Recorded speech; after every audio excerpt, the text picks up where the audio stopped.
کے بارے میں معاملہ الٹ تھا. آدم کو سجدہ پہلے کرایا, آدم کی فضیلت علم کا اظہار بعد میں کرایا. سجدہ کرو تو سجدہ ہو گیا فقول ابو ساجد, جیسے میں اسے بنا لوں وہ پھونک دوں فوراً سجدہ نہیں کرنا ہے. اس کے بعد علم کا اظہار کیا.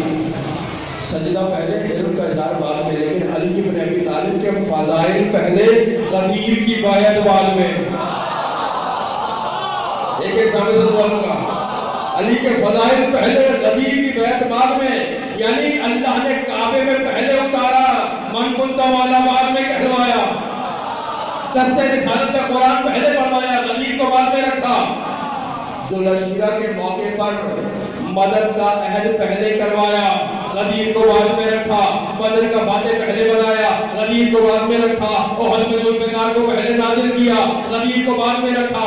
خندق میں کل ایمان پہلے بنایا, غدیر کو بعد میں رکھا. خیبر میں مرد پہلے بنوایا, غدیر کو بعد میں.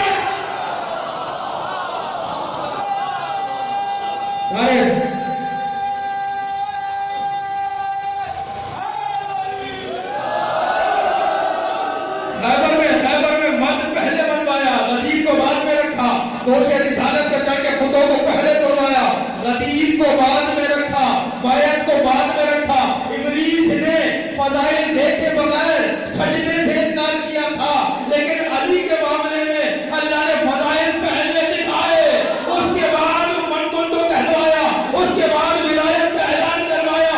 یعنی اللہ سمجھایا جا رہا ہے جو فضائل دیکھے بغیر احترام سے, تعظیم سے انکار کرے وہ تو ابلیس ہوتا ہے, اور جو اتنے فضائل دیکھ کے بھی نہ مانے.